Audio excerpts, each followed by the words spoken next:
উপস্থিতি হাজার হাজার মানুষ, আমি আপনাদের সকলের কাছে এই আহ্বান জানাই যে এই আয়োজনটিকে এটি একটি অবশ্যই সাহসী পদক্ষেপ এবং আজকের এই খুলনার মাহফিল আজকে বাংলাদেশের একটি আলোচিত বিষয়। আজকের এই মাহফিল একটি আলোচিত বিষয়। শেষ মুহূর্তে হলেও সকলের সংশ্লিষ্ট সকল মহলের শুভবুদ্ধি উদয় হয়েছে। আমরা হলে খুলনায় আজকে পরিস্থিতি অন্যরকম কিছু হতে পারত। আল্লাহ পাক রব্বুল আলামিন সবাইকে শুভবুদ্ধি দিয়েছেন। আল্লাহ সকল গুজারি আদায় করি, তাদেরকেও ধন্যবাদ জানাই। আগাম তাদের প্রতি বার্তা, ভবিষ্যতেও দায়িত্বশীল আচরণ করবেন, আমাদের কাছ থেকে মাননীয় এবং অত্যন্ত দায়িত্বশীল আচরণ পাবেন।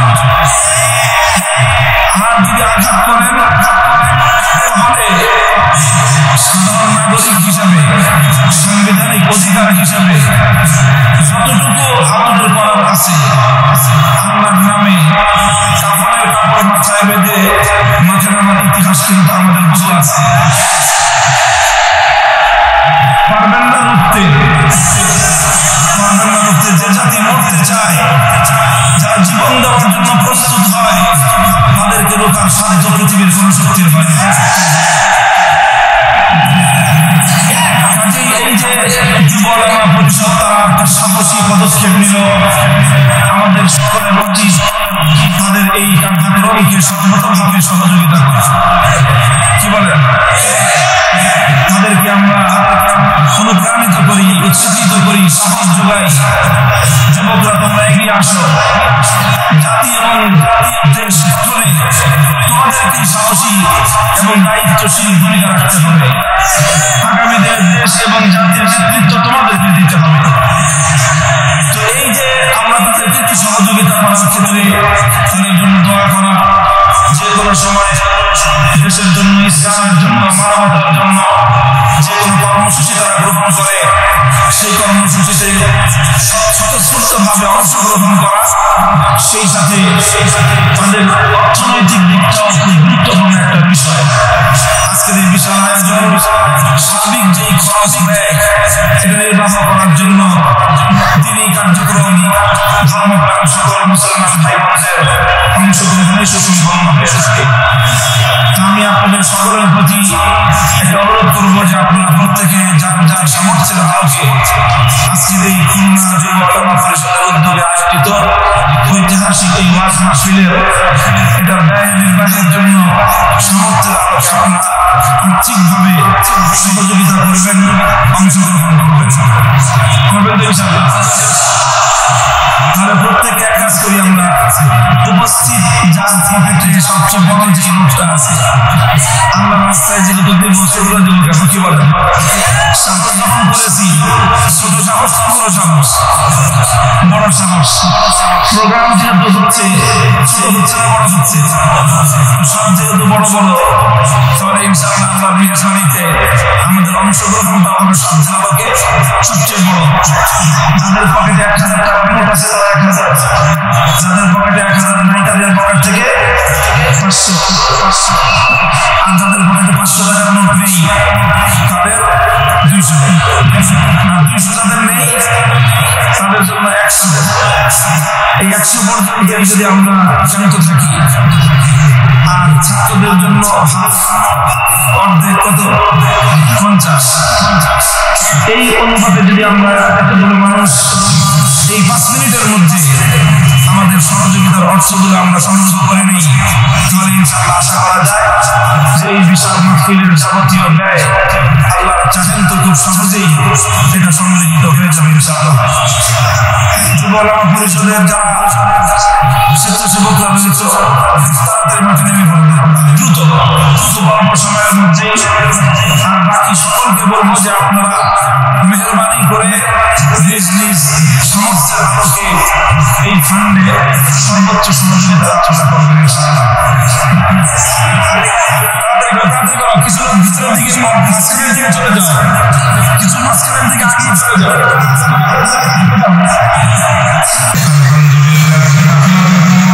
আলহামদুলিল্লাহ।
একটি হাদিস পাঠ করেছি। হযরত আবু উমামা রাদিয়াল্লাহু আনহু নবী আকরাম সাল্লাল্লাহু আলাইহি ওয়াসাল্লাম থেকে এই হাদিসটি বর্ণনা করেছেন। সুনানে আবু দাউদ সহ হাদিসের অন্যান্য গ্রন্থগুলোতে হাদিসটি উল্লেখিত হয়েছে। এই হাদিসের মধ্যে রাসূল আকরাম সাল্লাল্লাহু আলাইহি ওয়াসাল্লাম মুমিনের কিছু পরিচয় বর্ণনা করেছেন এবং পরিপূর্ণ ঈমানের একটা ধারণা তিনি দিয়েছেন। আল্লাহ নবী বলেন, যে ব্যক্তি আল্লাহর জন্য চারটি কাজ করবে সে তার ঈমানকে পূর্ণ করবে। আহাব্বা লিল্লাহ ওয়া আবগাদা লিল্লাহ, আ'তা লিল্লাহ ওয়া মানা লিল্লাহ। এক নম্বর হলো যে তার সব ভালোবাসা হবে একমাত্র আল্লাহর জন্য। দুই নম্বর, ভালোবাসা যেমন আল্লাহর জন্য, শত্রুতা কারোর সঙ্গে দুশ্মনী সেটাও হবে আল্লাহর জন্য। কাউকে কোনো কিছু দেওয়া সেটাও হবে আল্লাহর জন্য। কাউকে কোনো কিছু না দিয়ে বিরত থাকা সেটাও হবে আল্লাহর জন্য। এই কাজগুলো যে ব্যক্তি আল্লাহর জন্য করতে পারবে ফাকাদ ইস্তাকমাল ঈমান, সে তার ঈমানকে পূর্ণ করে নিল। সে একজন কামিল ঈমানদার, সে একজন পাক্কা মুমিন। সহজেই বোঝা যায় কেউ যদি এই চারটি কাজ আল্লাহর জন্য না করতে পারে তাহলে সে নিজেকে যতই খাঁটি ঈমানদার বলে দাবি করুক, আল্লাহ রাসূলের ভাষ্য অনুযায়ী সে কোনদিন খাঁটি মুমিন হতে পারে না।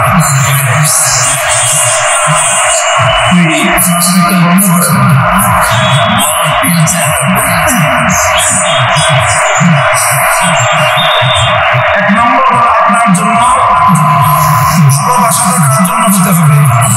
আল্লাহর জন্য। আল্লাহর জন্য ভালোবাসা মধ্যে দুটি পর্ব আছে।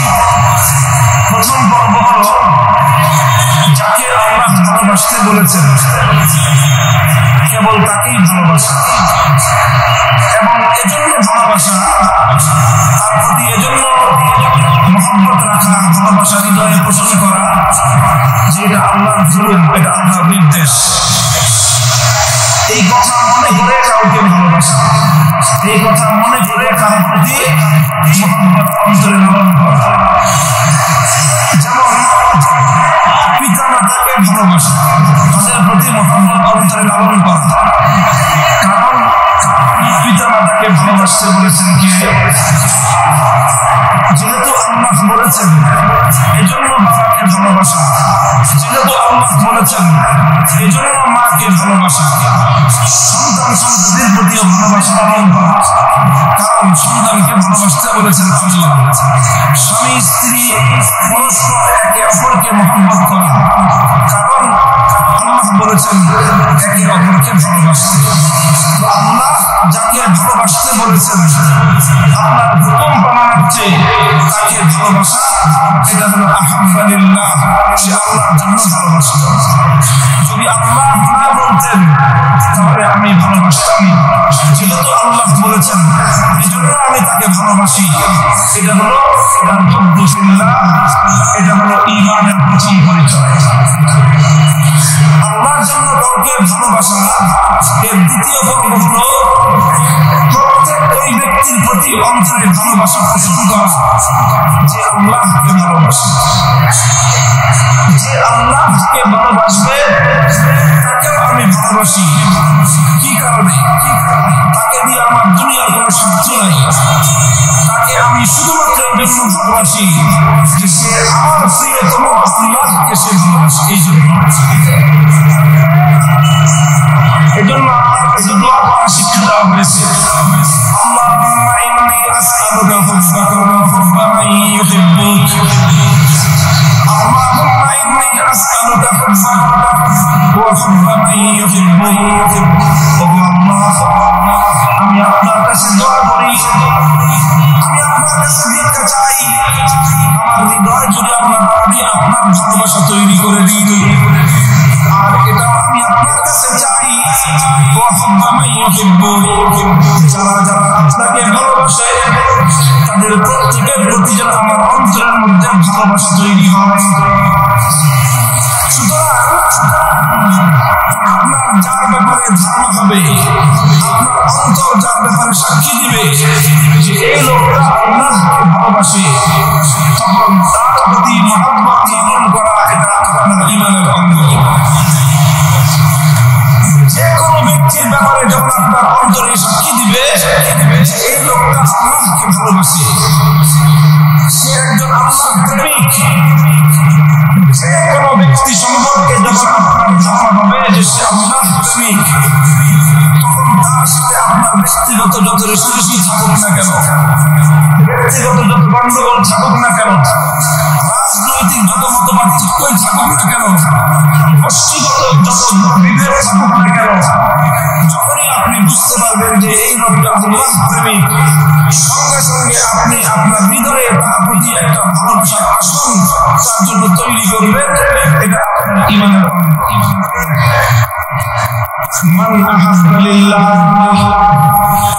ভালোবাসতে হবে একমাত্র কার জন্য?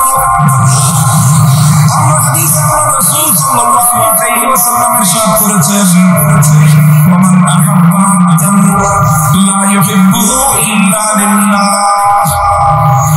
ওমান আহাব্বা আবদান লা ইউহিব্বুহু ইল্লা লিল্লাহ।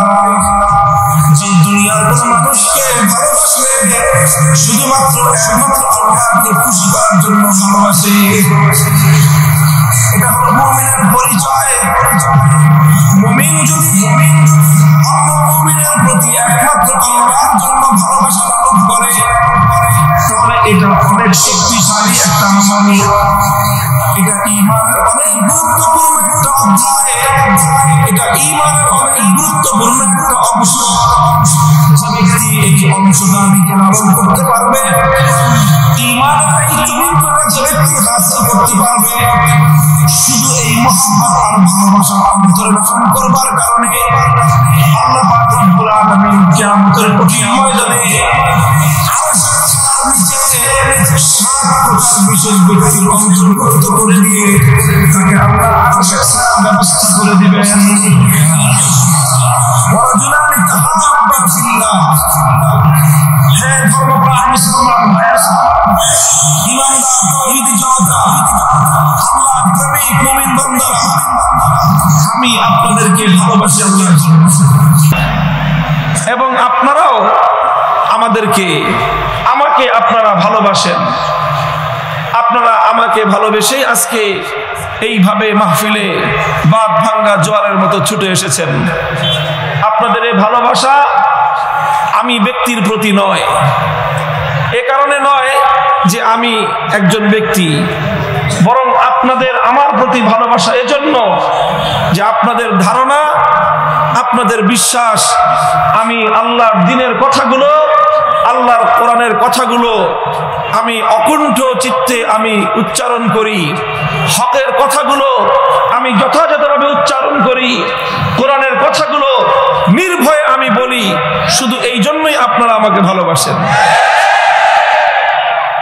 আপনারা যদি দেখেন যে না, মামুনুল হক তো এখন আর হকের কথা বলে না, সে এখন সত্য উচ্চারণ করে না, সে এখন বাতিলের সাথে আপোষকামী, আমি জানি আপনাদের হৃদয়ে আমার প্রতি যেই ভালোবাসার আসন গড়ে উঠেছে, মুহূর্তের মধ্যে আপনারা সেটা ছুঁড়ে ফেলে দিবেন। এটা শুধু আমি জানি না, আমিও আপনাদেরকে এই উপদেশ দিব, এই নির্দেশ দিব, এই নসিহত করব। আল্লাহ না করুন কোনোদিন যদি দেখেন যে আমি আল্লাহকে রাজি খুশি করার জন্য নয়, বরং দুনিয়ার কোনো মানুষকে, দুনিয়ার কোনো পক্ষকে, দুনিয়ার কোনো গোষ্ঠীকে রাজি আর খুশি করবার জন্য কথা বলছি, কাজ করছি, আপনাদের প্রতি আমার ওসিয়ত থাকবে, আপনাদের প্রতি আমার স্বনির্বন্ধ অনুরোধ থাকবে, ওই মুহূর্তে আপনারা আমাকে ছুঁড়ে ফেলতে মুহূর্ত মাত্র বিলম্ব করবেন না। সেই সঙ্গে আপনাদের প্রতি আমার এটাও অনুরোধ থাকবে, যতদিন আপনারা দেখবেন যে না হকের কথাগুলো সে বলছে, কোরআনের কথাগুলো সে বলছে, আল্লাহর দ্বীনের জরুরি কথাগুলো সে উচ্চারণ করছে, ততদিন পর্যন্ত আপনাদের এই মহব্বত এবং এই ভালোবাসা আপনারা অটুট রাখবেন। আপনারা যতদিন আমাকে আল্লাহর জন্য ভালোবাসবেন, ততদিন পর্যন্ত আপনাদের প্রতি আমার হৃদয়ে আল্লাহর জন্য ভালোবাসা আমি লালন করলাম।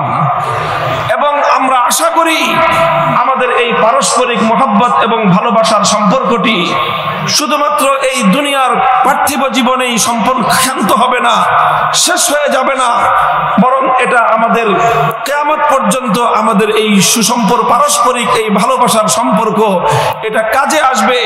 এই ভালোবাসার সম্পর্ক আমাদের জন্য কিয়ামতের কঠিন ময়দানে নাজাতের জরিয়া হয়ে যাবে। মুহতারাম হাজিরিন, কাজেই এটা শুধু শোনার কথা নয়, এটা অন্তর দিয়ে উপলব্ধি করবেন এবং নিজেকে নিজে জাস্টিফাই করবেন, নিজেকে নিজে যাচাই করবেন যে আপনার হৃদয়ে যত মানুষের জন্য ভালোবাসা আছে সেই ভালোবাসাগুলোকে আবার নতুন করে একটু ছাঁকনি দিয়ে ছাঁকবেন, নতুন করে এটাকে একটু পরখ করবেন যে আমি যে তাকে ভালোবাসি, কেন ভালোবাসি, তাকে ভালোবাসলে কি আল্লাহ খুশি হবেন? এই প্রশ্ন নিজের হৃদয়কে নিজে করবেন। ইস্তাফতি কালবাকা, অন্য কাউকে না, কোন হুজুরকে না, ইমামকে না, কোন মুফতি সাহেবকে না, বরং আপনার বিবেককে আপনি জিজ্ঞাসা করবেন, আমি যে অমুককে ভালোবাসি, আমি যে অমুকের জন্য এভাবে গলা ফাটাই, আমি যে অমুকের জন্য ঘাম ঝরাচ্ছি, আমি যে অমুকের জন্য এত কিছু করছি, তার প্রতি এই যে আমার ভালোবাসা, এটা কি আসলে আল্লাহর জন্য? যদি আপনার বিবেক বলে যে হ্যাঁ এই ভালোবাসা আল্লাহর জন্য, তাহলে আমি আপনাকে বলবো সেই ভালোবাসাটাকে সামনের দিনে আরো মজবুত করুন। আর আপনার বিবেক যদি বলে যে না অমুকের প্রতি এই ভালোবাসা দিয়ে আল্লাহ তো খুশি হবেন না, অমুকের প্রতি তুমি ভালোবাসো, তার প্রতি এই ভালোবাসা, এই অনুরাগ, এটা আল্লাহর দ্বীনের জন্য নয়, এটা আল্লাহর জন্য নয়, এটাকে আল্লাহকে খুশি করার জন্য নয়, তাহলে আমি আপনাকে বলবো ইমানদার হয়ে থাকলে সেই ব্যক্তির প্রতি আপনার হৃদয়ের ভালোবাসা উপড়ে ফেলে ডাস্টবিনে ছুড়ে দিন। সেই ভালোবাসা লালন করবেন না, সেটা ঈমানের জন্য ক্ষতির কারণ হবে। মান আহাব্বা লিল্লাহ, ভালোবাসা একমাত্র কার জন্য? কাউকে ভালোবাসলে বাঁচবো কার জন্য? যে ব্যক্তি আল্লাহর জন্য এভাবে ভালোবাসা লালন করতে পারে, সেই ব্যক্তির এটা হলো একটা ঈমানের পরিচয়। এটা হলো 1 নম্বর কথা। 2 নম্বর হলো ঈমানের অঙ্গ, ঈমানের পরিচয় আল্লাহর জন্য শুধু ভালোবাসাই নয়, বরং মুদ্রার এপিঠ যেমন আল্লাহর জন্য, মুদ্রার অপর পিঠটাও আল্লাহর জন্য। ভালোবাসার কথা বলা তো কঠিন কিছু না, সহজ। এখন তো সবাই কাছে আসার গল্প শোনায়, ভালোবাসার গল্প শোনায়, আমরাও জানি। এই যে আমি যেই কথা বললাম এতক্ষণ, এটাতে খুব বেশি একটা সমস্যা নাই, কারণ এটা ভালোবাসার গল্প। এটা সবাই গ্রহণ করবে, বলবে যে না এই হুজুর ভালো ওয়াজ করেছেন। এরপরের যেই কথাটা বলবো সেটার জন্য একটু প্রস্তুত হয়ে নেন। আমার কথা আমি বলবো না, আমি নবীর হাদিসের অনুবাদ করব। নিজের পক্ষ থেকে তেমন কোনো বিশ্লেষণও করার প্রয়োজন অনুভব করি না। আল্লাহ নবীজি বলছেন ভালোবাসা যেমন আল্লাহর জন্য হবে, কারো প্রতি যদি শত্রুতা পোষণ করতে হয়, কাউকে যদি দুশমন বানাতে হয়, সেই শত্রুতা পোষণ, সেই দুশমন বানানো, সেটাও হতে হবে আল্লাহর জন্য। তুমি আল্লাহকে যখন ভালোবাসো, আল্লাহর ভালোবাসার দাবি এসে যখন দাঁড়িয়ে যাবে, যে অমুকের সঙ্গে সম্পর্ক ছিন্ন করো, আল্লাহর প্রতি ভালোবাসার দাবি এসে যখন তোমার কাছে চাইবে, অমুকের প্রতি শত্রুতা পোষণ করো, আল্লাহর প্রতি ভালোবাসা যখন দাবি জানাবে, অমুকের সঙ্গে সম্পর্ক ছিন্ন করে দাও। হে ঈমানদার, আল্লাহর প্রতি ভালোবাসার দাবি পূরণে তখন তোমাকে দুনিয়ার যে কারো সাথে সম্পর্ক ছিন্ন করতে প্রস্তুত থাকতে হবে।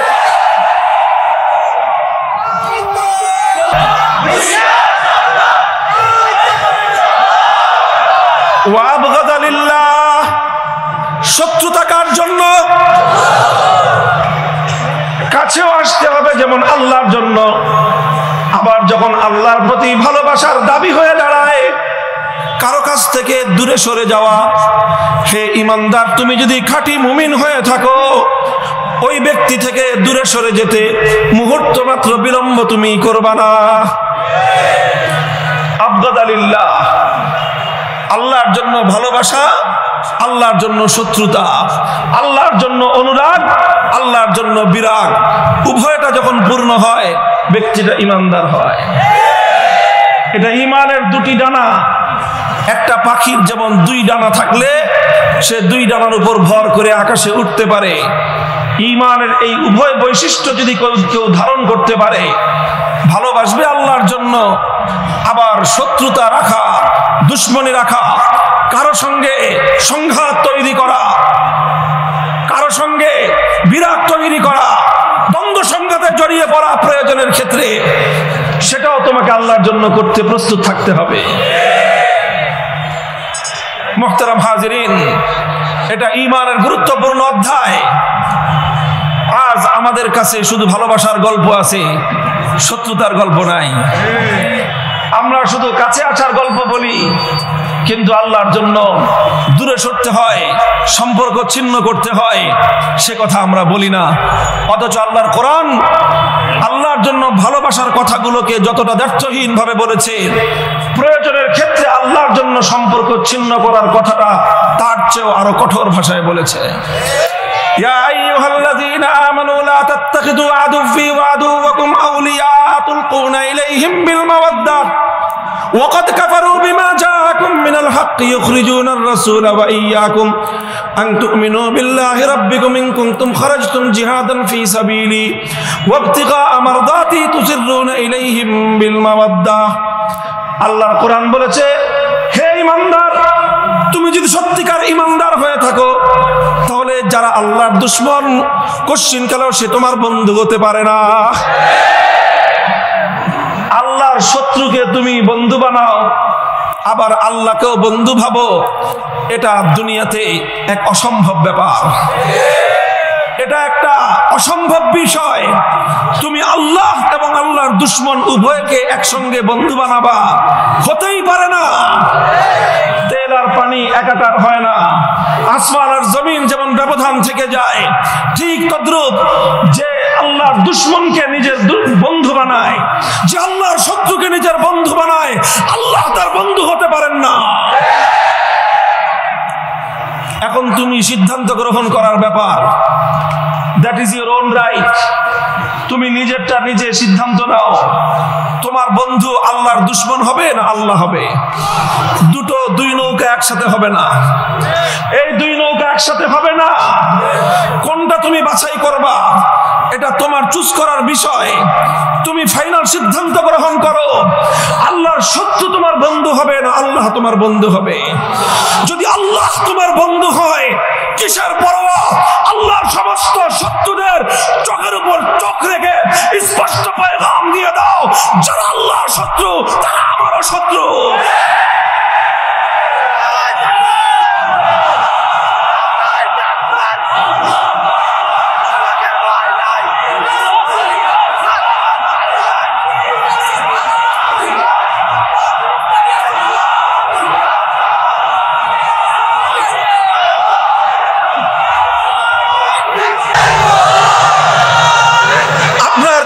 মানুষ হতে পারে, কারো প্রতি আপনার দুর্বলতা থাকতে পারে, সেটা রক্তের সম্পর্কের কারণে হতে পারে।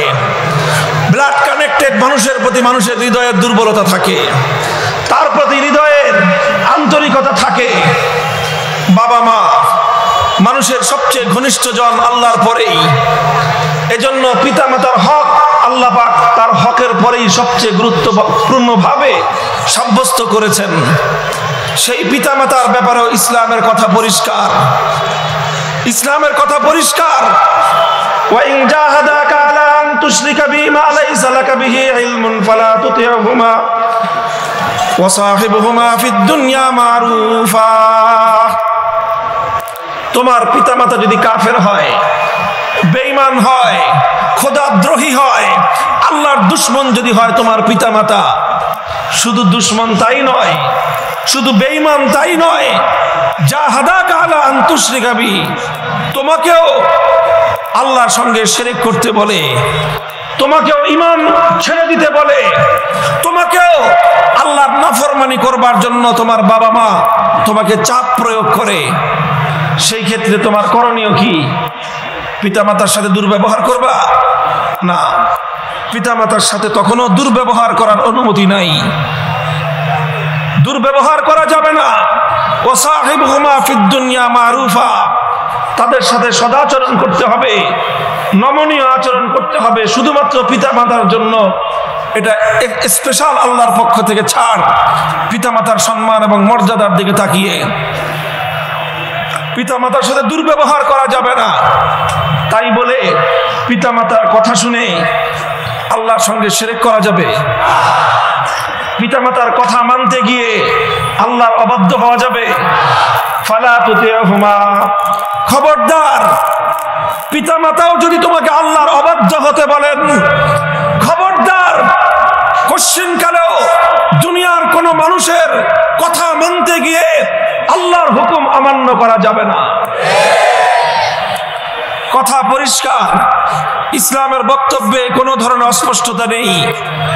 পিতামাতার প্রতি হক আদায় করতে হবে, তাদের প্রতি সদাচরণ করতে হবে, তাদেরকে কটু কথা বলা যাবে না। কিন্তু তারা যখন আল্লাহর বিপক্ষে অবস্থান নিবে তখন তাদের কথা মান্য করা যাবে না। পিতামাতার কথা ওই সময় মানা যাবে না যখন পিতামাতা তোমাকে আল্লাহর বিরুদ্ধে যেতে বলেন, তখন তুমি পিতামাতার পক্ষে নয় আল্লাহর পক্ষে তোমাকে থাকতে হবে, যদি তুমি ঈমানদার হয়ে থাকো। মুহতারাম হাজিরিন, এটা হলো পিতামাতার ব্যাপারে এই কথা। বাকি অন্যদের ব্যাপারে কথা কি হতে পারে এবার চিন্তা করে দেখুন। যে আল্লাহর অবাধ্য হতে যদি বাপ মা উভয়ে তোমাকে বলে, তবুও পিতামাতার মন রক্ষা করার জন্য আল্লাহর অবাধ্য হওয়া যাবে না।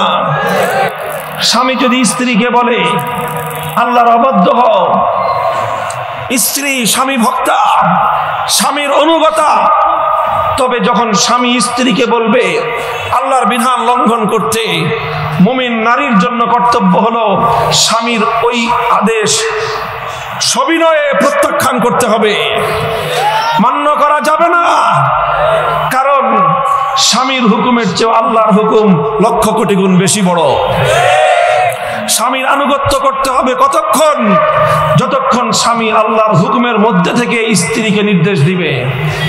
কোন স্বামী যদি স্ত্রীকে বলে তুমি পর্দা করতে পারবে না, স্ত্রী তখন বলে দিতে হবে পর্দা তো আমি করবই, পছন্দ হলে সংসার করেন, পছন্দ না হলে রাস্তা মাপতে পারেন। স্বামীকে খুশি করতে গিয়ে বেপর্দা হওয়া যাবে না।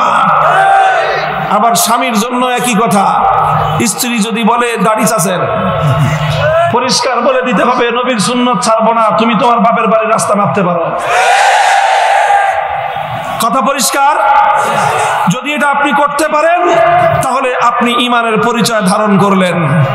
যেই স্ত্রী স্বামীকে খুশি করতে গিয়ে পর্দার বিধান লঙ্ঘন করে, যেই স্বামী স্ত্রীকে খুশি করতে গিয়ে আল্লাহর হুকুম আল্লাহর বিধান লঙ্ঘন করে, সেই স্বামী স্ত্রী তারা আল্লাহর প্রতি অবাধ্যতা করলো, তাদের জীবনে কোনোদিন কল্যাণ এবং মঙ্গল আসতে পারে না। মুহতারাম হাজিরিন, সুতরাং আল বুগযু ফিল্লাহ, আল্লাহর জন্য ভালোবাসা, এটা যেমন ঈমানের অঙ্গ, ঠিক তদ্রূপ আল্লাহর জন্য প্রয়োজনে কারো সঙ্গে সম্পর্ক ছিন্ন করতে হলে সম্পর্ক ছিন্ন করাও ঈমানের অঙ্গ। ইব্রাহিম আলাইহিস সালাতু ওয়াস সালামের সন্তানেরা মিল্লাতা আবিকুম ইব্রাহিম হুয়া সাম্মাকুমুল মুসলিমিন, ইসলাম ধর্মের পিতা ইব্রাহিম আলাইহিস সালাতু ওয়াস সালামকে সাব্যস্ত করা হয়েছে। ইব্রাহিম আলাইহিস সালাম সম্পর্কে আল্লাহর কোরআন বলেছে, ইন্না ইব্রাহিম লাআওয়াহুন হালিম। ইব্রাহিম আলাইহিস সালামের মনটা বড় কোমল ছিল, বড় দয়াদ্র ছিল, মনের মধ্যে ভালোবাসা, নম্রতা অনেক বেশি ছিল। এই কারণে তিনি তার বাবার প্রতি অনেক দুর্বল ছিলেন। আল্লাহ পাক রব্বুল আলামিনের কাছে নিজের বাবার জন্য অনেক কথা বলেছেন, বিতর্কে লিপ্ত হয়েছেন, আল্লাহর সঙ্গে আর্গুমেন্টে গিয়েছেন।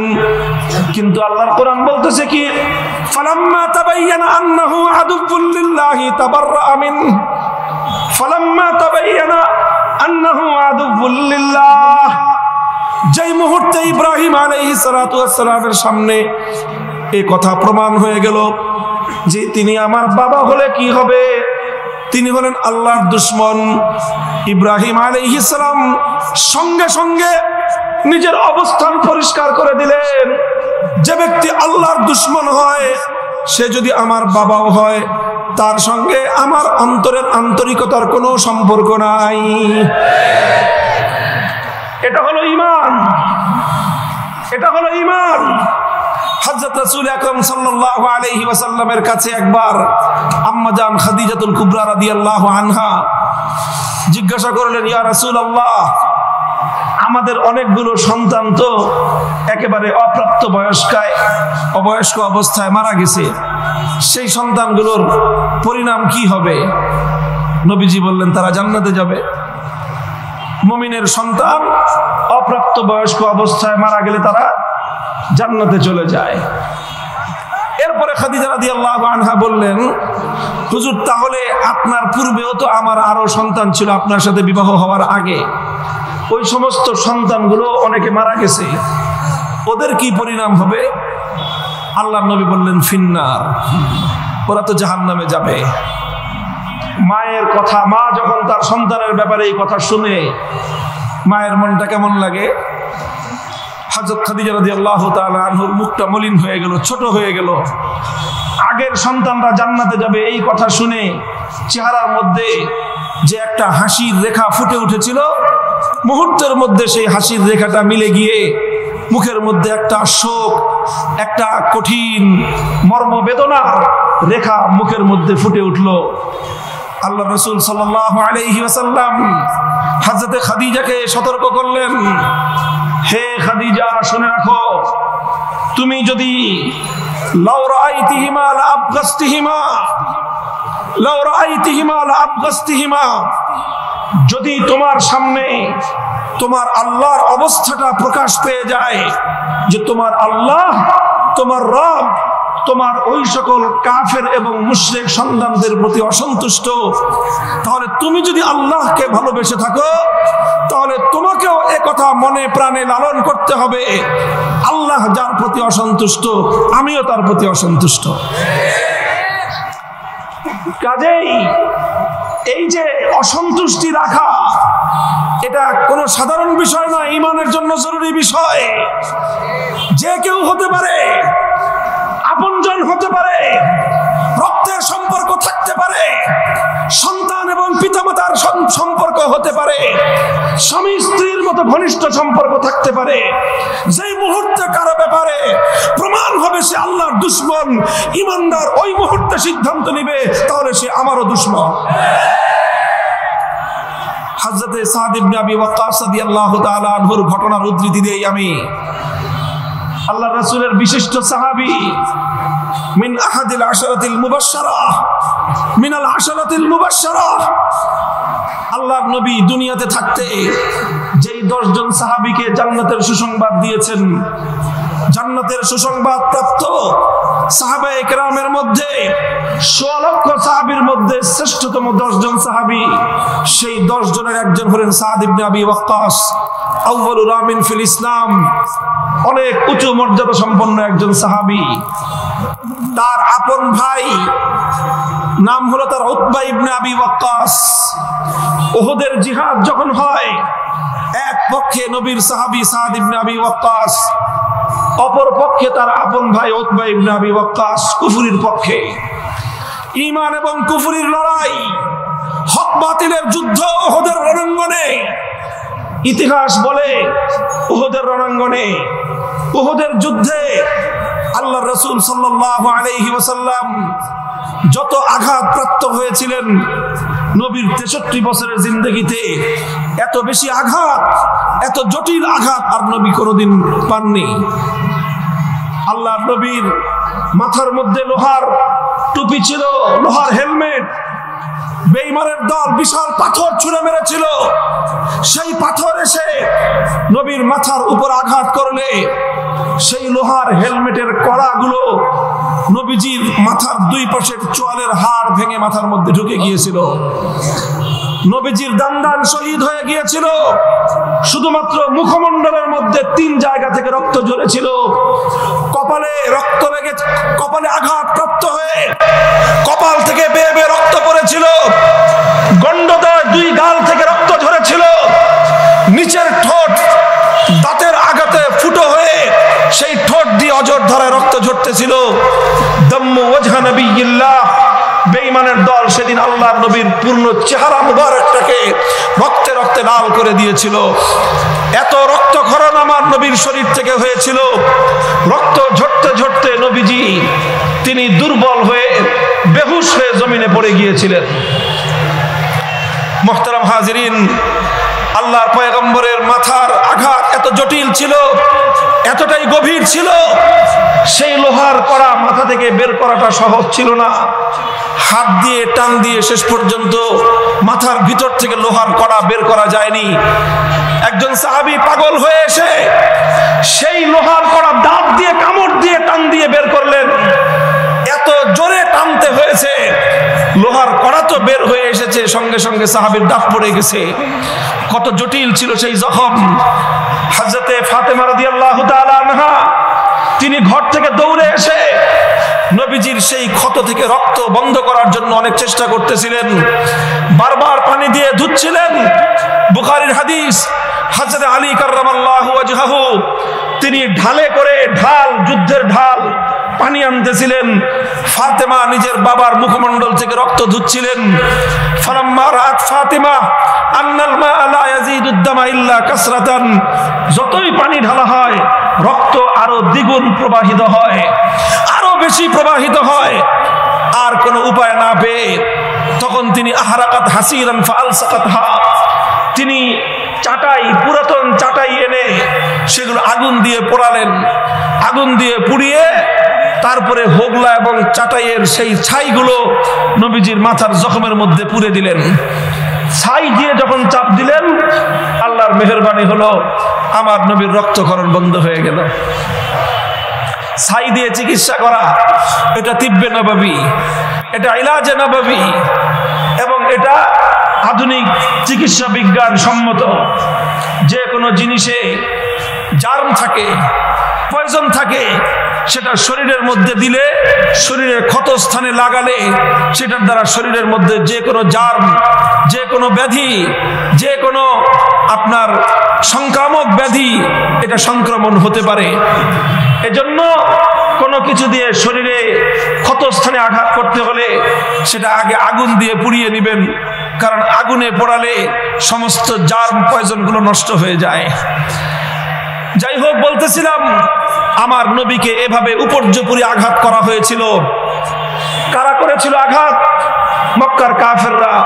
সেই কাফেরদের মধ্যে 3 জনের নাম ইতিহাসে পাওয়া যায়, উল্লেখ সহ, নাম সহ। একজনের নাম, সবচেয়ে বড় আঘাত যে করেছিল তার নাম আব্দুল্লাহ ইবনে কামিআহ। দ্বিতীয় জনের নাম আব্দুল্লাহ ইবনে শিহাব আজ-জুহরি। আর 3 নম্বর ব্যক্তি যে নবীজিকে আঘাত করে নবীজির ঠোঁট কেটে, গাল কেটে রক্ত পড়েছিল, নবীজির মুখমণ্ডলে যার আঘাত লেগেছিল, সেই দুরাচারের নাম ছিল উতবা ইবনে আবি ওয়াক্কাস। হযরত সাদ ইবনে আবি ওয়াক্কাস রাদিয়াল্লাহু তাআলা আনহুর আপন ভাই, এক বাবার ঔরসজাত সন্তান। যখন সাদ ইবনে আবি ওয়াক্কাস রাদিয়াল্লাহু তাআলা আনহু এই কথা শুনতে পেলেন যে আমার ভাই আল্লাহর নবীর শরীর থেকে রক্ত ঝরিয়েছে, আমার ভাইয়ের হাতে নবীজির রক্তের দাগ লেগে আছে। এ কথা জানার পর সাহাবীর প্রতিক্রিয়া কি ছিল? হে মুসলমান, কি ছিল প্রতিক্রিয়া? সাহাবী কি এ কথা মনে করেছিলেন অপরাধ যেহেতু আমার ভাই করেছে সুতরাং এটা নিয়ে আমি আর উচ্চবাচ্য না করি? অপরাধ যেহেতু আমার ভাই করেছে, আমার নবীর দুশমন যেহেতু আমার ভাই, সুতরাং এটা নিয়ে আমি আর কোনো প্রতিক্রিয়া না দেখাই, চিৎকার চেঁচামেচি না করি? এই ছিল সাহাবীর প্রতিক্রিয়া। আল্লাহর কসম, সাহাবীর প্রতিক্রিয়া এমন ছিল না, বরং কেমন ছিল প্রতিক্রিয়া? হাদিস উল্টান, ইতিহাসের পাতা খুলুন, সাদ ইবনে আবি ওয়াক্কাস রাদিয়াল্লাহু আনহুর কথাগুলো আজও পৃথিবীর ইতিহাসের সামনে সোনার অক্ষরে লিপিবদ্ধ আছে। তিনি বলেছিলেন, ওয়াল্লাহ মা হারিস্তু আলা কতলি আহাদিন হিরসি আলা কতলি আখি উতবাত ইবনে আবি ওয়াক্কাস লিমা ফাআলা বিরাসূলিল্লাহি সাল্লাল্লাহু আলাইহি ওয়াসাল্লাম। তিনি আল্লাহর নামের শপথ করে বলেন, যখন আমি শুনলাম আমার ভাই হয়ে উতবা আল্লাহর নবীকে আঘাত করেছে, নবীর শরীর থেকে রক্ত ঝরিয়েছে, আমার মাথায় খুন চড়ে গেল, আমি পাগলের মতো হয়ে গেলাম। কিসের জন্য?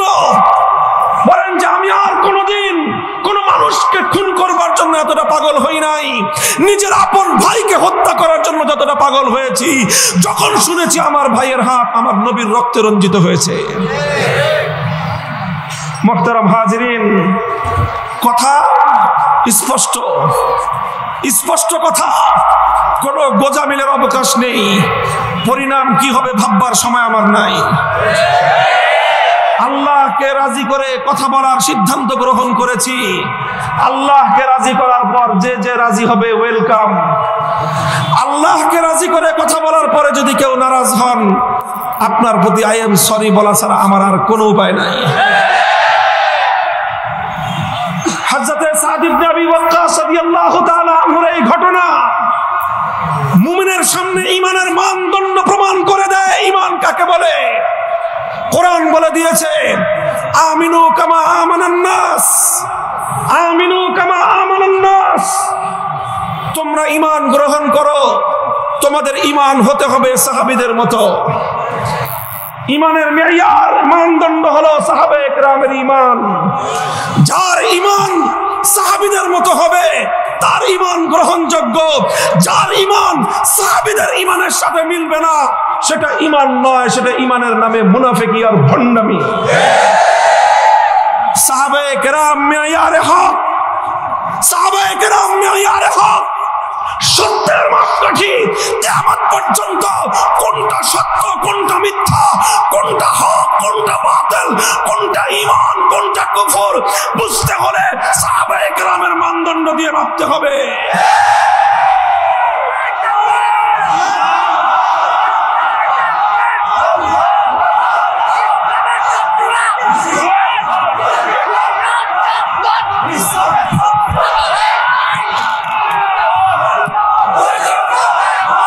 সাহাবায়ে কেরাম সত্যের মাপকাঠি। কথা পরিষ্কার। এ কথায় যদি কেউ খুশি হন ভালো কথা, বেজার হন আমার কিছুই করার নাই। সাহাবায়ে কেরামকে সত্যের মানদণ্ড, ঈমানের মানদণ্ড মেনেই আমাদেরকে ঈমানের পথে চলতে হবে। আবার কেউ যদি খুশি হন যে এটা তো ভালো বলছে হুজুর, হ্যাঁ পরের কথা শোনার জন্য প্রস্তুত থাকেন। এই কথার দ্বারা বোঝা যায়, সাদ ইবনে আবি ওয়াক্কাস রাদিয়াল্লাহু তাআলা আনহুর এই প্রতিক্রিয়া থেকে বোঝা যায়। সুতরাং কোন মুমিন যখন শুনবে কেউ আল্লাহর নবীকে আঘাত করেছে, হে মুসলমান, আল্লাহর নবীকে আঘাত দুই রকম হতে পারে। একরকম আঘাত হতে পারে শারীরিক আঘাত, নবীর শারীর আঘাত করে নবীজিকে আহত করা, নবীকে ক্ষতবিক্ষত করা, নবীর শরীর থেকে রক্ত ঝরানো, এটা হলো একরকম আঘাত। এই আঘাত করা সম্ভব ছিল নবীর জীবদ্দশায়। আরেক রকম আঘাত হলো শারীরিক আঘাত নয়, নবীর ইজ্জত, নবীর শান, নবীর মান, নবীকে আল্লাহ পাক রব্বুল আলামিন যে সুমহান চরিত্র দান করেছেন সেই নবীর চরিত্রকে কালিমা লেপন করার চেষ্টা করা, নবীর ইজ্জতের উপর আঘাত করা, নবীর সম্মানের হানি ঘটাবার চেষ্টা করা। নবীর ইজ্জতের উপর আঘাত, এটা নবীর শারীরিকভাবে আঘাতের চেয়ে কোনোভাবেই কম নয়। এটা স্পষ্ট কথা। মানুষের জীবনের মূল্য বেশি না ইজ্জতের দাম বেশি? জোরে বলেন। মানুষের জীবনের দাম বেশি না ইজ্জতের দাম বেশি? মুহতারাম হাজিরিন, সুতরাং যারা নবীর জানের উপর হামলা করেছে তারা নবীর যত বড় দুশমন। যারা নবীর সম্মানের উপর আঘাত করবে তারা আমার নবীর আরো বড় দুশমন। সুতরাং হে মুমিন, যখন তুমি কোনো ব্যক্তি সম্পর্কে নিশ্চিতভাবে জানবে যে সে আমার নবীর ইজ্জতের উপর আঘাত করেছে, সে যেই হোক না কেন, তাকে খুন করার জন্য তোমার মাথায় রক্ত উঠে যাবে, এটার নামই হলো ঈমান।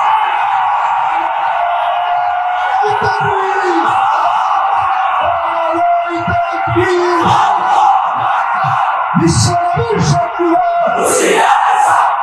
হুঁশিয়ার সাবধান, বিশ্বনবীর অপমান সইবে না মুসলমান, কাদিয়ানীদের আস্তানা জ্বালিয়ে দাও, পুড়িয়ে দাও, কাদিয়ানীদের আস্তানা কাদিয়ানীরা কাফের, কাদিয়ানীরা কাফের।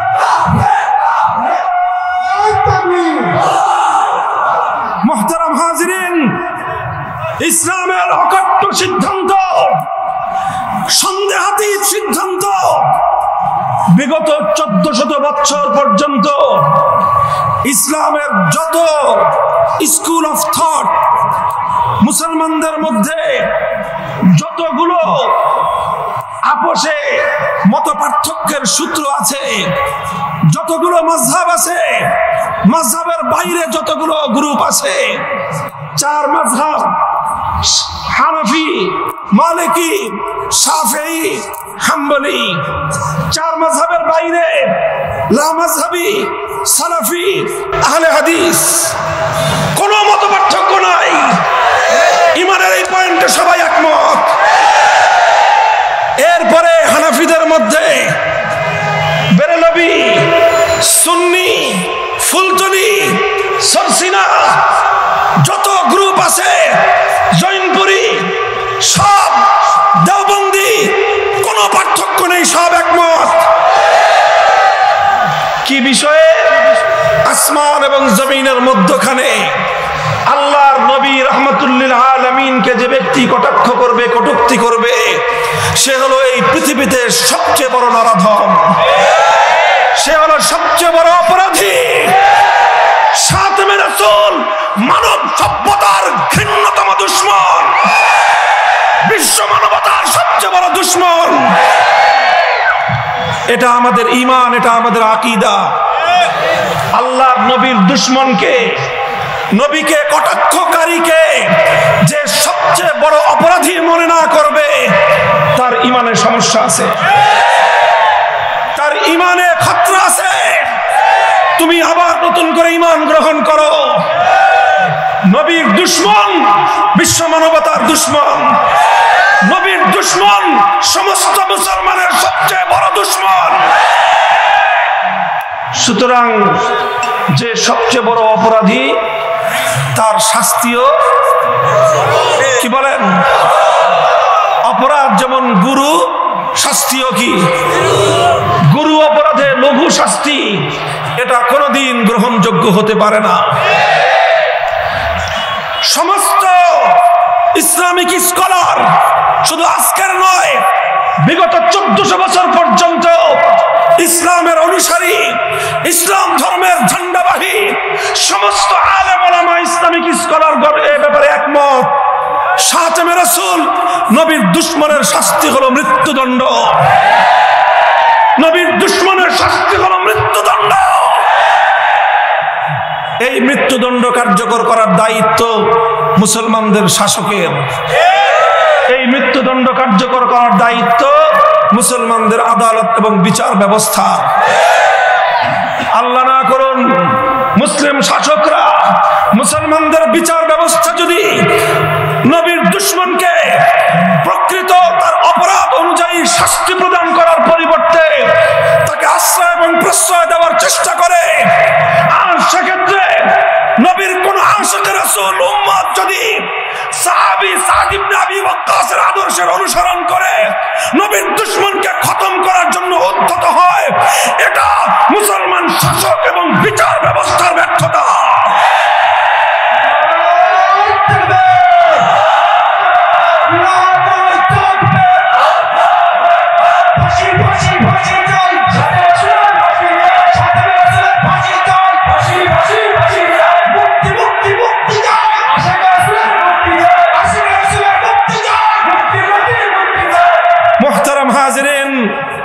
কথা এই জায়গাটা স্পষ্ট, আমি অনেক সেনসিটিভ স্পর্শকাতর কথা বলছি, কিন্তু আমি জানি যে এই বিষয়ে আমি কথা বলছি তার চেয়েও সেনসিটিভ বিষয় হলো আমার ঈমান, তার চেয়েও বেশি স্পর্শকাতর বিষয় হলো ধর্মপ্রাণ মুসলমানদের ঈমান।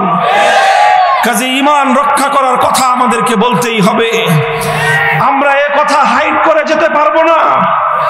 যতদিন এ দেহে প্রাণ আছে, যতদিন এর হৃদয় স্পন্দন আছে, যতদিন এর ধমনীতে রক্তের প্রবাহ আছে, ঈমানের সত্য কথাটুকু আমাকে উচ্চারণ করতেই হবে।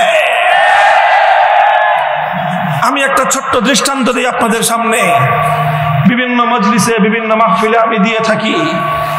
মায়ের সুসন্তান, তুমি মায়ের সুসন্তান, 10 মাস 10 দিন তোমার মা তোমাকে গর্ভে ধারণ করেছেন, জীবনের ঝুঁকি নিয়ে তোমাকে তিনি ভূমিষ্ঠ করেছেন, প্রসব করেছেন, 2 বছর পর্যন্ত বুকের দুধ পান করিয়ে তোমাকে লালন পালন করেছেন। তোমার জন্য তোমার মা জীবনে অনেক সুখ বিসর্জন দিয়েছেন। হে ওই সকল মায়ের সুসন্তানেরা, তুমি যদি দেখো কোন কুলাঙ্গার তোমার মায়ের ইজ্জত নিয়ে ছিনিমিনি খেলছে, কোন লম্পট তোমার মায়ের ইজ্জত লুটবার চেষ্টা করছে, হে মায়ের সন্তান, তখন তোমার আচরণ ওই লম্পটের সাথে কেমন হবে? কোন ভয় আছে, দ্বিধা আছে এই কথা বলায়? এখন তুমি তো তোমার মায়ের উপর আক্রমণকারী, মায়ের ইজ্জত লুণ্ঠনকারী, লম্পটকে তো তুমি খতম করে ফেললা। এবার তোমার বিচার হয়। বিচার ব্যবস্থা বলে তুমি একজন মানুষকে খতম করলা কেন, এখন তোমার এজন্য বিচার হবে। তখন ওই বিচার ব্যবস্থা, ওই আদালতকে স্বাভাবিকভাবেই দুনিয়ার মানুষ এ কথা বলবে, মায়ের ইজ্জতের নিরাপত্তা দেওয়া কি তোমার দায়িত্ব ছিল না? হে বিচার ব্যবস্থা, মায়ের ইজ্জতের নিরাপত্তা দেওয়া কি তোমার দায়িত্ব ছিল না? হে শাসক গোষ্ঠী, মায়ের ইজ্জতের নিরাপত্তা দেওয়া কি তোমার দায়িত্ব ছিল না? তুমি যেহেতু মায়ের ইজ্জতের নিরাপত্তা দিতে পারো নাই, মায়ের ইজ্জত লুণ্ঠনকারী লম্পটের নিরাপত্তা দেওয়ার কোনো অধিকার তোমার নাই।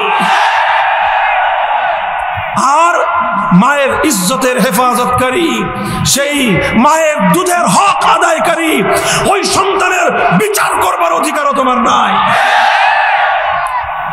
এবার জিজ্ঞাসা করি আপনাদের কাছে, মায়ের সুসন্তান হিসেবে মায়ের ইজ্জতের দাম যতটুকু, আশিক রাসূল উম্মত হিসেবে তোমার কাছে তোমার নবী এবং তোমার রাসূলের ইজ্জতের দাম কম না বেশি? যদি তোমার রাসূলের ইজ্জতের দাম তোমার কাছে বেশি হয়ে থাকে, মায়ের ইজ্জত লুণ্ঠনকারীর বিরুদ্ধে তোমার যেই ক্ষোভ, তোমার যেই রাগ, তোমার যে বিদ্বেষ, নবীর দুশমনের বিরুদ্ধে তার চেয়ে লক্ষ কোটি গুণ বেশি ক্ষোভ আর বিদ্বেষ লালন করার নামই হলো ঈমান।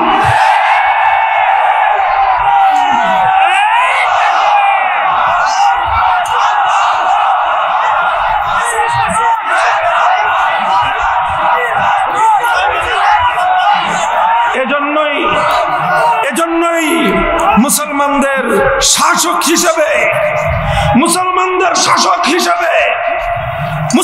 মুসলিম জাতির আদালতের জন্য দায়িত্ব হয়ে দাঁড়ায়, বিচার ব্যবস্থার দায়িত্ব হয়ে দাঁড়ায় নবীর ইজ্জতের নিরাপত্তা নিশ্চিত করা। যদি তোমরা নবীর ইজ্জতের নিরাপত্তা নিশ্চিত করতে না পারো, মুসলমানদের শাসকের গদিতে বসে থাকবার কোনো অধিকার নাই।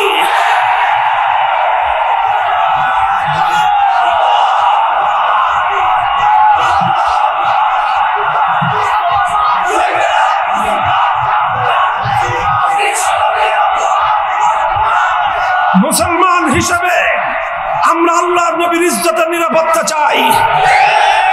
আর এ কারণেই 2013 সালে শাইখুল ইসলাম আল্লামা আহমদ শফী নবীর দুশমনদের আঘাতে আঘাতে জর্জরিত মজলুম নবীকে হেফাজত করবার ডাকে যখন বাংলাদেশে আওয়াজ তুলেছিলেন, টেকনাফ থেকে তেতুলিয়া বাদ ভাঙ্গা জোয়ার ছুটেছিল তার ডাকে সাড়া দেওয়ার জন্য।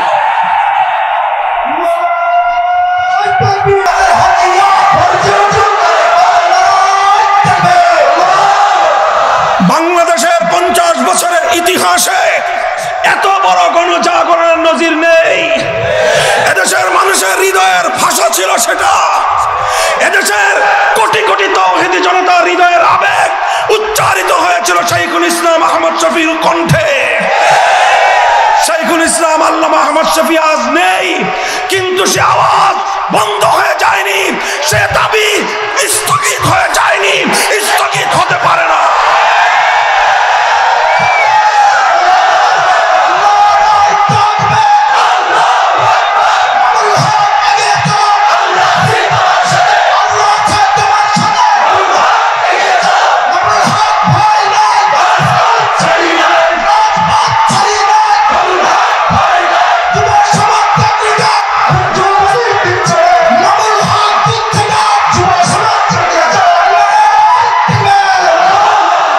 মুহতারাম হাজিরিন, সুতরাং আমরা দায়িত্বহীন ভাবে কথা বলছি।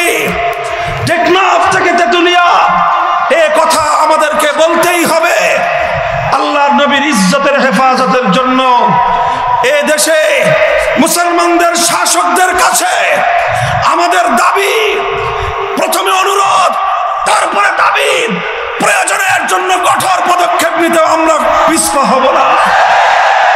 1 নম্বর, আমার নবীর খতমে নবুয়তের সিংহাসন, আল্লাহর নবীকে আল্লাহ পাক যে নবুয়ত দিয়েছেন, সেই নবুয়তের সবচেয়ে বড় বৈশিষ্ট্য হলো খতমে নবুয়ত। তারপরে আর কোনো নবী আসবে না।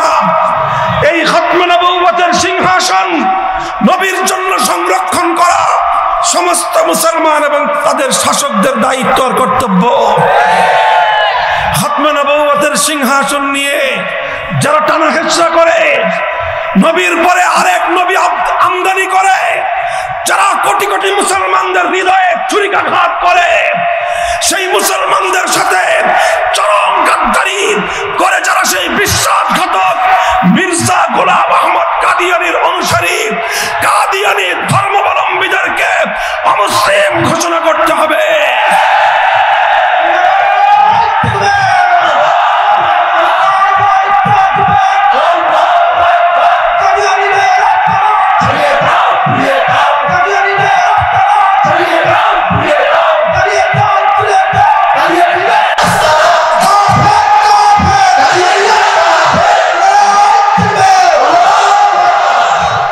দেখেন, জ্বালিয়ে দাও, পুড়িয়ে দাও, কিন্তু আমার কথা না, আমার কথা পরিষ্কার।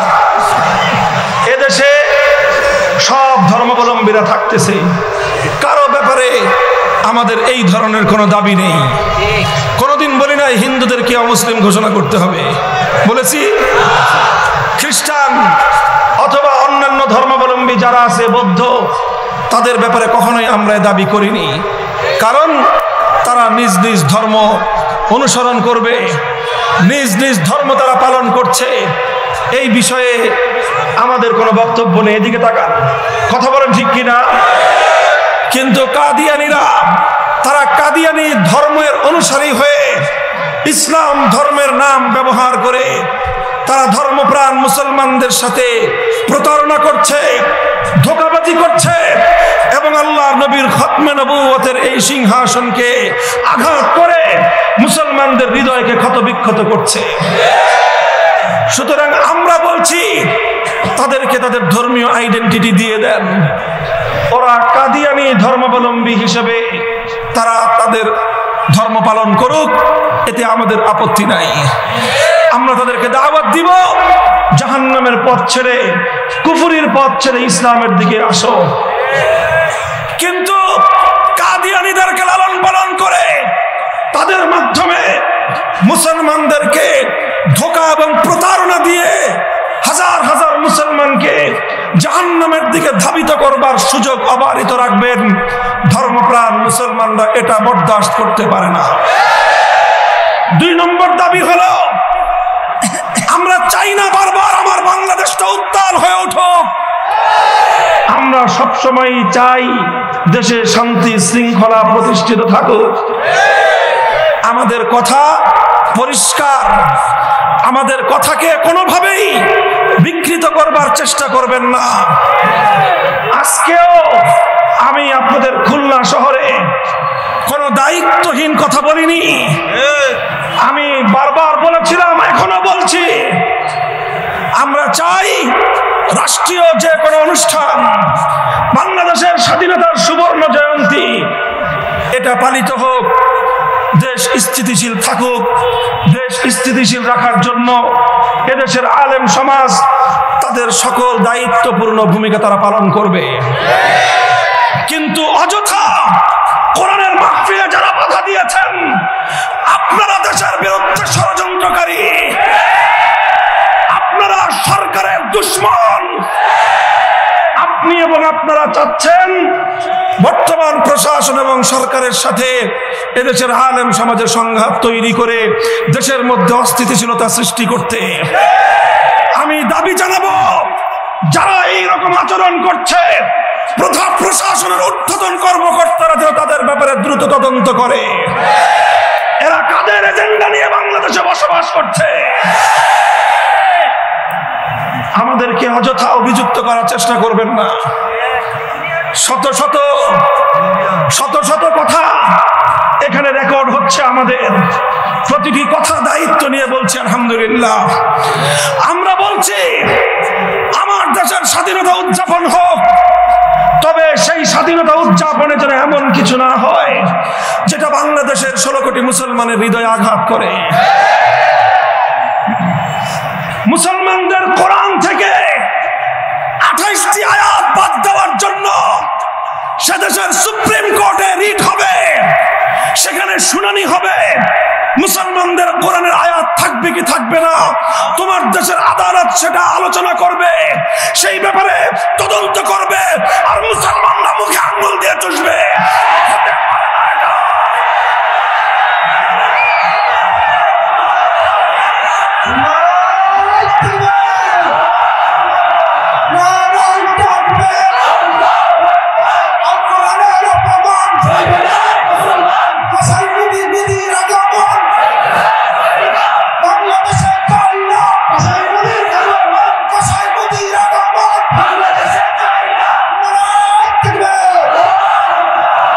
দেশের নাগরিক হিসেবে, মুসলিম জাতির সদস্য হিসেবে, নির্যাতিত নিপীড়িত মুসলমানদের ভাই হিসেবে, যার হাত মুসলমানদের রক্তে রঞ্জিত, আমরা আমাদের দেশের আনন্দ ঘন কোন পরিবেশে এমন কোন খুনিকে আমরা এই রাজনীতির কথা তো আমাকে বলতেই হবে, যেই রাজনীতির সম্পর্ক আমার এবং মুসলমানদের ইমানের সাথে।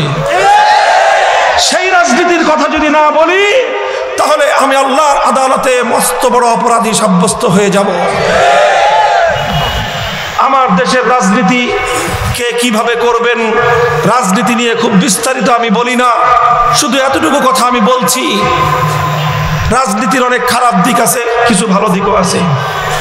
রাজনীতির মাধ্যমে যদি কেউ একটা ক্ষমতা পায়, একটা পাওয়ার পায়, তাহলে এর দ্বারা দুটো ভালো কাজ করা যায়। 1 নম্বর হলো জনগণের খেদমত করা যায়, আর একটা হলো দেশ এবং এলাকার উন্নয়ন করা যায়। কথা বলেন?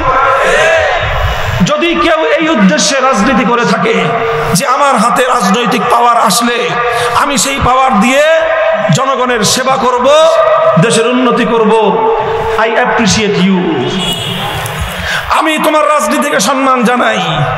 আর রাজনীতি করবা, ক্ষমতা আসলে গম চুরি করব, দুর্নীতি করব, আঙ্গুল ফুলে কলা গাছ হব, কালো টাকার পাহাড় করব, দুর্নীতিবাজ রাজনীতিবিদ, তোমাদেরকে আমরা ঘৃণা করি, পারলে জুতো দিয়ে পিটাই। যারা যেই দলেরই হন, জনগণের কল্যাণে, দেশের উন্নয়নে ভূমিকা রাখবেন, আপনাদের জন্য আমাদের শুভকামনা বহাল আছে, বহাল থাকবে। যারা যেই দলের রাজনীতি করবেন দেশের সম্পদ লুটপাট করার জন্য, জনগণের সম্পদ চুরি করবার জন্য, দুর্নীতি করবার জন্য, টেন্ডারবাজি করবার জন্য, দেশের সম্পদ লুটে ফুটে দেশকে ধ্বংস করে নিজের আখের গুছাবার জন্য আপনি যেই রাজনীতি করেন না কেন, আপনার রাজনীতিতে আমি থুতু নিক্ষেপ করি।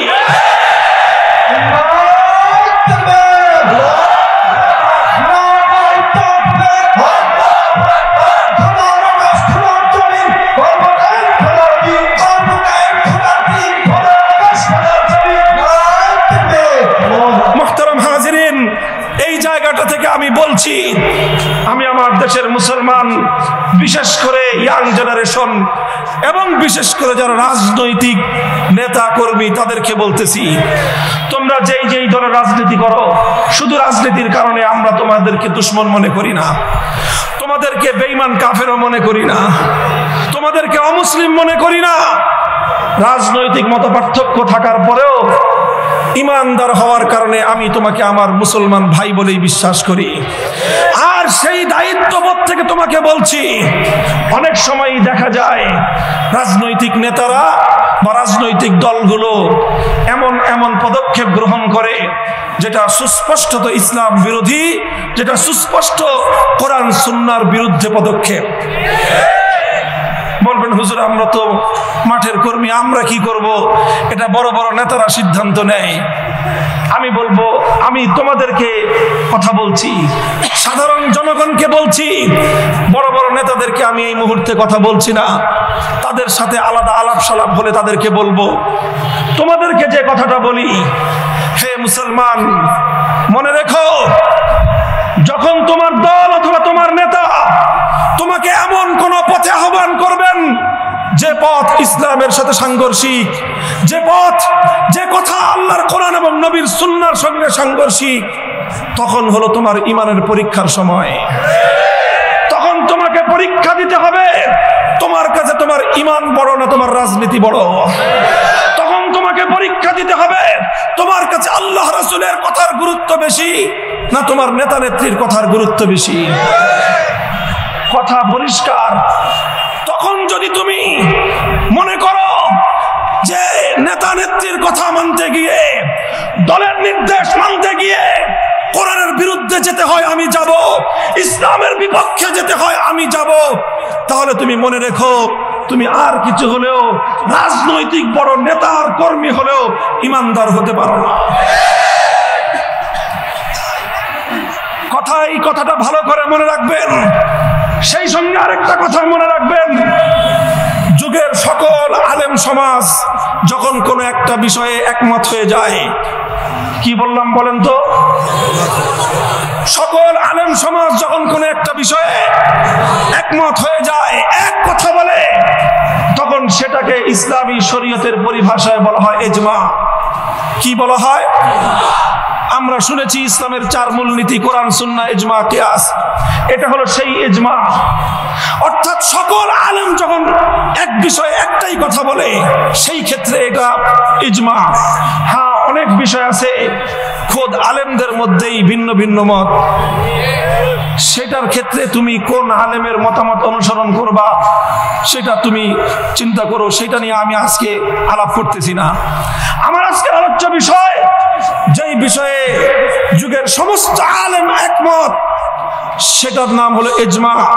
যেই বিষয়ে আলেমদের ইজমা প্রতিষ্ঠিত হয়, ঐক্যমত প্রতিষ্ঠিত হয় কোরআন সুন্নাহর স্পষ্ট ঘোষণা অনুযায়ী, সেটা শুধু আলেমদের বক্তব্য থাকে না, সেটাই হয়ে যায় ইসলামের কথা, সেটাই হয়ে যায় আল্লাহর ফয়সালা। সুতরাং সকল আলেমরা যেই বিষয়ে একমত, সেই বিষয়ে যদি তোমার নেতা তোমাকে হুজুরদের বিপক্ষে মাঠে ডাকে, সেই বিষয়ে তোমার দল যদি তোমাকে হুজুরদের বিপক্ষে মাঠে ডাকে, হে রাজনৈতিক কর্মী, আমার মুসলমান ভাইরা, কি করবা তখন? আমি একটু সহজ করে দেই। তখন মুসলমানদের মধ্যে 2 ভাগ। কয় ভাগ? এক ভাগ হলো যারা শক্তিশালী মুসলমান, শক্তিশালী ইমানদার। আরেক ভাগ হলো যারা দুর্বল ইমানদার। এক হলো যারা শক্তিশালী ইমানদার, আরেক ভাগ হলো যারা দুর্বল ইমানদার। শক্তিশালী ইমানদাররা কি করবে জানো? যখন তোমাকে তোমার দল অথবা তোমার নেতা সমস্ত আলেমদের বিপক্ষে মাঠে নামতে বলবে, তখন দল আর নেতাকে বৃদ্ধাঙ্গুলি দেখিয়ে বলবা, ইমান বিক্রি করে রাজনীতি করতে আসি না। পারবা তো বলতে? এটা হলো শক্তিশালী ইমানদার যারা হাত উঠাইছেন নাকি? আর অনেকেই কিন্তু হাত উঠান নাই, আমি টের পেয়েছি। চিন্তা করতেছে হাত যদি উঠাই তাহলে তো আবার বৃদ্ধাঙ্গুলি দেখাইতে হবে। তো তাদের জন্য, যারা দুর্বল ইমানদার তাদের জন্য বলি, তখন তো আপনি চিন্তা করবেন যে এখন যদি আলেম ওলামাদের বিপক্ষে, ইজমায়ে উম্মতের বিপক্ষে মাঠে নামি ইমান যায়, যদি দলের বিপক্ষে নামি রাজনৈতিক পদ যায়। কথা ঠিক? উভয় সংকটে পড়লেন, এখন আপনি কি করবেন? যেহেতু আপনি দুর্বল ইমানদার, কাজে এই কারণে রাজনৈতিক পদও ছাড়তে মনে চায় না। আবার যেহেতু ইমানদার, ইমানটাও ছাড়তে মনে চায় না। তা আপনার জন্য একটা কৌশল আমি বলে দিয়ে যাই। তখন পরিষ্কার নেতাকে বলে দিবেন যে, নেতা পেটে ব্যথা। কি বলবেন? অথবা বলবেন মাথায় ব্যথা, প্রচন্ড জন্মের মতো মাথায় ব্যথা, আমার 1 সপ্তাহ বেড রেস্টে থাকা জরুরি। এই সময় আমার পক্ষে রাস্তায় বের হওয়া কোনোভাবেই সম্ভব না। নেতা বলেন, আমার জীবনের দাম আছে কিনা নাই?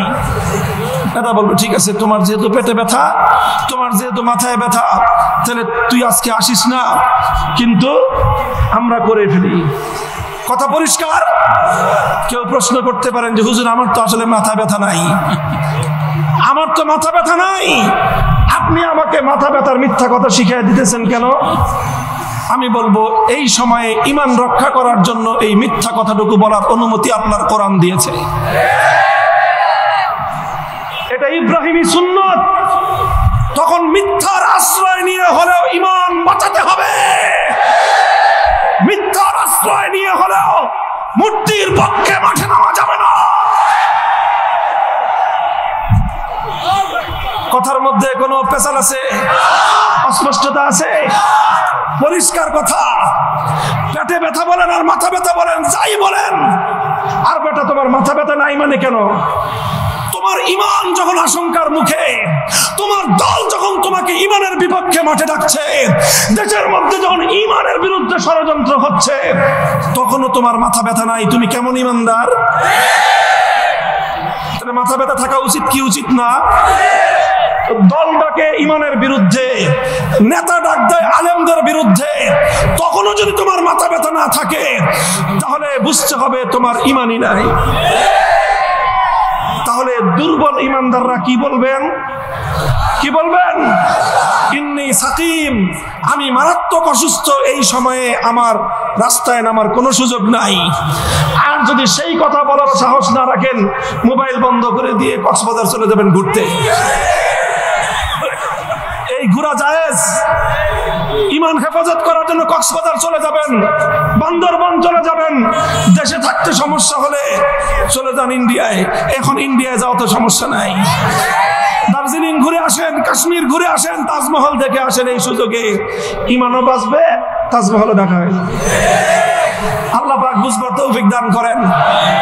মুহতারাম হাজিরিন, কথাটা আমি হাসতে হাসতে বললাম, এবং এই কথাটা কত জটিল কথা, এবং এই কথাটা কোন পর্যন্ত গিয়ে পৌঁছে সব অনুভূতি আমার আছে। এরপর আমি কেন বললাম? আমি এ কথা না বললেও পারতাম। আমার ওয়াজ অলরেডি 1.5 ঘন্টা প্রায় হয়ে গেছে। আমি এর আগেই শেষ করে দিলে আপনারা কেউ আমার প্রতি অসন্তুষ্ট হইতেন না। এরপরে এই কথাটা কেন বললাম?